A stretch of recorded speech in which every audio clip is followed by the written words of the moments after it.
It's not your house that's haunted. It's your son. Leave this vessel. Hello, beautiful people. Welcome back to my channel. In this video, I will be discussing and ranking the entire Insidious franchise. Now, Insidious, it's not a franchise that I'm crazy about, but it's a franchise that I do enjoy, and admittedly, I hadn't seen the movies in 100 years, but I did binge all of the movies in order after recently watching Insidious the Red Door. And if you haven't yet, make sure after this video you check out my video for Insidious the Red Door for my full thoughts and review on that movie. Now, although I'm not really crazy about the Insidious franchise, I do enjoy it. It's very enjoyable. I don't think there's a bad movie in the franchise, but we are going to do this ranking of all 5 movies from, I don't even want to say worst to best, just from least enjoyable to best. Because I really don't think there is like a bad movie in the franchise, like I said. But let's get right into it. Coming in at number 5 for me is going to be the new Insidious the Red Door. Now, granted, maybe on rewatch this could move up a bit in my ranking, but as of now where it stands, it's number 5. Now, I did enjoy Insidious the Red Door overall. I think I gave this movie a solid 5, which is just an average enjoyable good movie. And although it was very flawed for me, I did enjoy the father-son relationship and dynamic with Josh and Dalton. I don't particularly enjoy where we find the family, but I did enjoy that whole scenario. I will say though, it felt kind of like a pointless movie. We're following the characters have this discovery of what the audience already knows, and they didn't throw anything new in for the audience to discover. We didn't get any new entities. We didn't get, anything new with the further. Now, while I did enjoy the imagery and the entities that we do get, I would have liked to get something new. And something new to explore with this story, with this family, with the further. And we really didn't get any of that. But overall, I thought it was enjoyable. I definitely didn't find anything particularly scary. But Insidious isn't a franchise that I consider scary. But I just consider them like good ghost stories. And I do think we got a good ghost story here. Like I said, not a bad movie, but definitely just coming in at number 5 for me with the Insidious franchise. And like I said, of course, it could move up. I've only seen it one time in theaters, so I could feel differently. But honestly, it's also at number 5 because it doesn't have a very high rewatch value for me. I doubt I will rewatch this movie anytime soon. And every Insidious movie I have seen at least 2 or 3 times before my recent rewatch. So that also puts Red Door at number 5 for me, but still a solid body of work nonetheless. Coming in at number 4 for me is going to be Insidious the Last Key. Now, with Insidious the Last Key, we delve more into a backstory for our character of Elise. And I gotta be honest, I wasn't the biggest fan of the family melodramatics. I feel like this is an enjoyable enough movie all around, but I just didn't care for the story that we get here. I feel like the little prequel backstory of Elise was done a lot better in a different sequel that you'll see on this list. But I did enjoy this. I do feel like this is a good, solid movie, entertaining enough. Now, I feel like we don't necessarily, get a breath of fresh air with this one. It's pretty much the Insidious formula that you come to expect. But what puts this above Red Door for me is we do get a new entity with that key monster. And I did really enjoy that monster. I enjoyed the design of it. I enjoyed the little creepy sounds that they put around the monster. I really enjoyed the exploration of while I didn't care for like the family melodramatics, I did enjoy the exploration of Elise and with her gift as a child and unknowingly, you know, opening this red door and releasing this key monster.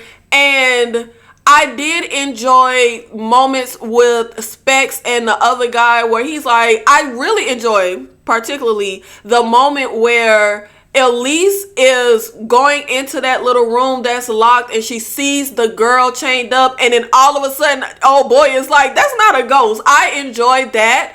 And I enjoy when they go back to when she was a child and she saw the woman, when she asked her brother, did you hear something? And he's like, I didn't hear anything. And she realizes that what she saw was not a ghost. It was actually a real woman. So I enjoy those moments and those parts of the story. I just could have done without the family melodramatics. Now, coming in at number 3 for me is going to be Insidious Chapter 2. Now, I really enjoy this movie. I have enjoyed this from the first time I saw it. I think it has held up very well. And watching it recently, just yesterday actually, I was actually very surprised at how much I still thoroughly enjoyed this one. And honestly, for me, Insidious and Insidious Chapter 2 are pretty neck and neck for me. When it comes to entertaining factor and enjoyment, honestly, they pretty much are very even in my opinion. But I'm going to rank this lower because there is a lot with this that just doesn't work for me. While I do enjoy the little throwback scene that we get at the beginning when Josh was a kid and Elise first comes to help him, the whole flashing back to events from the first Insidious, it got very tiresome for me.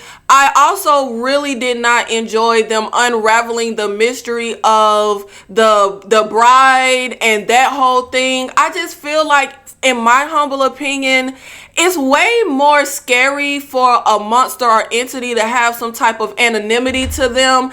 To just find out she was just like a crazy abusive mom and like wanted her kid to be like a girl. I don't know. It kind of takes away from the feeling of, you know, feeling like when there is it's kind of like when someone is trying to kill you with really no motive, like they're just a crazy person. I don't know, it just kind of takes away from the scary factor for me to go back and unravel all of that. Now, it was interesting to see that this entity has pretty much had his eye on Josh since before he died, when his mom took him to the hospital with her where she worked and the guy attacked him, and then when he dies and becomes this entity, it still is after Josh. So that part was interesting, but the way they tell the story, it is all wrapped up in a way and presented in a way that even though I don't care for them doing that, it's still very enjoyable to watch. Everything that we get with this family, with going into this one with Josh being possessed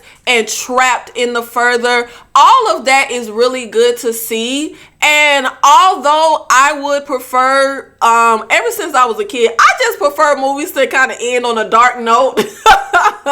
So I kind of don't like that we go back and undo everything from the previous, well, not everything, but undo the ending that we got in the previous movie. But again, for me, the entertainment value is so high on this movie. So even though I don't like certain things, I still get a lot of entertainment out of watching this movie. And I will also say, now that we have gotten Red Door, what the hell did Elise see at the end of this movie? Because this is her life since she was a child. She sees a lot of entities and ghosts and stuff. What could she have seen that petrified her so much at the end of this movie? Like, that is literally going to bug me for the rest of my life, or until they come up with a sequel that tells this story. I want to know what the hell she saw. Now, coming in at number 2 is going to be the original OG Insidious. I love this movie. The entertainment factor is so high for me. And I really love the whole, it's not your house that's haunted, it's your son. I don't know why. I love that so much, but I love that spin on the traditional ghost story haunted house tale that we get, where the family moves houses and it's the kid that's haunted, not the house. I love that so much. And I also love the exploration of this, the further. I love how it looks, the entities there. I'm talking about, just give me like a short film of just the further and I would probably watch it 50, 100,000 times. I just love everything they came up with when it comes to the whole concept of the further and these entities in there, and even the whole situation of the astral projection and your spirit body leaving your physical body and going off. And I also enjoy the character of Elise. And I feel like the people who make the movie knew they screwed up killing Elise in part 2, because all the sequels after were focusing on Elise. And I do feel like the story is about the family, but I feel like it's Elise who is like the heart of this franchise. The same way that I always feel like Arnold Schwarzenegger is the Terminator franchise, I feel like the character of Elise, that actress, she is the Insidious franchise, and it works best when we have her in the mix, in my humble opinion. And there are a few things that bother me with this film. For one, I don't understand how Dalton was literally stuck in his place for months. Like, he was in this coma for like 3 months, stuck in the further. And Elise tells the parents that the longer he's away from his body, the weaker the connection gets, then the entity will have a chance to possess him. But when Josh goes in for like 10 minutes to rescue his son, he gets possessed. His body wasn't, his astral body wasn't away from his physical body as long as his son. So how was he possessed but his son wasn't? And maybe I'm just not smart enough to get that, but that bothered me so much because I felt like it just didn't make any sense. I also always felt like it was so freaking stupid when we're trying to get back to our bodies and Josh stops in the kitchen and tells his son to just go by himself. There is something after your son. Why would you just send him by himself to go find? And he had to find where his body was. He opened one door. The entity was there. It wasn't the right door. He's like looking for the room where his body. That just always irked my nerves so bad. I love having Specs and Tucker in here. The comedic relief they add, those characters. And I feel like it was done well because I'm the type of person, I kind of really don't like horror comedy. I don't like, well, this isn't a horror comedy, but I'm saying I don't like any type of comedy in my horror. I like for it to just be very dark. I don't want it to let up. I don't want any comedic relief. But I feel like Specs and Tucker is done really well, and it's added in the film where it doesn't overpower, it doesn't overshadow, but it is just a really good and enjoyable addition. Addition. I feel like I said addiction. And I feel like Specs and Tucker are quirky, weird, like odd characters, but for some reason they are also very endearing and likable characters, because I feel like they're the type of characters where on paper they should be kind of annoying, but you actually are really endeared to these characters. And I absolutely positively will always love Insidious because it ends on a dark note. The dad, Josh, is possessed. The family doesn't know it, and he kills Elise. I love an ending like that. I mean, I just really love, and I feel like I hate when I feel like a movie is leading towards that, but they just don't have the guts to follow through. They have to wrap up the ending with a bow in a happy way. But I love that they had the guts to end this on a down tone. And that's just the end of the story for the family. The entity won and the dad is possessed and Elise dies. And it ends where it's like Elise is dead, so who the heck gonna help the family? So I love that, and I just hate that they undid that with chapter 2. But Insidious has aged well for me. Like I said, just watch these movies and I still was thoroughly engaged, very entertained, love the further, just love that whole atmosphere and how everything looks. everything with Insidious works very well for me personally. Now, I will say, I don't know if I felt this way when I first watched the movie or if it has just aged this way, but it's a lot in Insidious that's real cheesy. And I mean cheesy to the point that I like laugh out loud when Elise is like, leave this vessel. It's just so cheesy and kind of comedic to me. And then when she tells Josh, like, you're stronger, you're the one that's alive, and Josh is like, get away from me, and pushes the entity. I don't know why, y'all. Is it just me? It just comes off so freaking cheesy. It's just quite a few movies in Insidious that quite a few moments in Insidious where I'm like, yeah, babes, that was cheesy as hell. But as a whole, the movie is still very enjoyable. It's just those little cheesy, leave this vessel. It's so cheesy. I cannot. Now, coming in, reigning supreme in the Insidious franchise, it's the only one that's left, guys. Insidious Chapter 3. I feel like this is the only one. I did not see this one in theaters. I did not have very high hopes for this. I just was like, I'll see it one day when it's on TV. And I randomly saw it one day on TV. And I love this movie so much. And I still thoroughly enjoy it. While I feel like we don't have better entities than what we got in Insidious with the bride and the blood-faced demon, I feel like we get a story that is all around better, in my opinion. I love the whole arc that we get with Elise and where we find her with her husband having passed and not wanting to use his gift anymore because there's this entity that's trying to kill her, and anytime she uses her gift, she gets attacked. It was also really interesting in Elise's story to see the entity that's after her and said she's going to die by the entity's hand is the one that was messing with Josh and in the end killed Elise. So I love how they tie that in.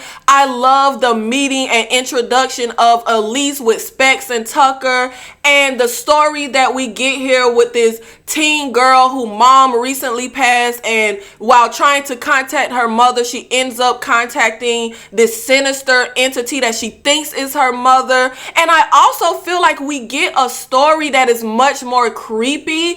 Just the whole situation of kind of being an invalid, stuck in bed, both legs broke, you can't run, you can't fight. The entity that we see when she first gets into the accident, I love how they set that up when she's standing in the street and it just waves at her on the dark street. Then the amazing iconic scene where our main character is stuck in bed and we see the entity at the window and she can't move. It throws her out of the bed, and then we have this slow moment of closing the window, closing the door, closing the laptop, getting darker and darker in the room. It is nothing she could do. I love those moments. It works so well here. I love all of the slow build-ups with how they handle the scares in this chapter 3. Now, while we don't get any entities, like I said, that for me are better or creepier than what we initially got in Insidious, I do enjoy the entity with the oxygen mask and how all of that works. I did enjoy where we have a story of Elise trying to save this girl, but at the same time, Elise trying to save herself because she's in danger from this entity that's stalking her every time she uses her gift and goes into the dark place, goes into the further. I love, again, with the introduction of her meeting Specs and Tucker, the introduction of her naming this place and calling it the further. I just love how they did this story here. It works so well. It ages well. And it is such a feat for the third movie in your franchise to, for me, surpass your original and come in on top at number 1. Everything is done right for me in chapter 3. As much as I love the first 2 films, it's a few gripes that I have with those that are big for me, that really bug me with those films. But there isn't anything big that really bothers me with this film besides the performance of the dad. But it's whatever. It's not the biggest deal.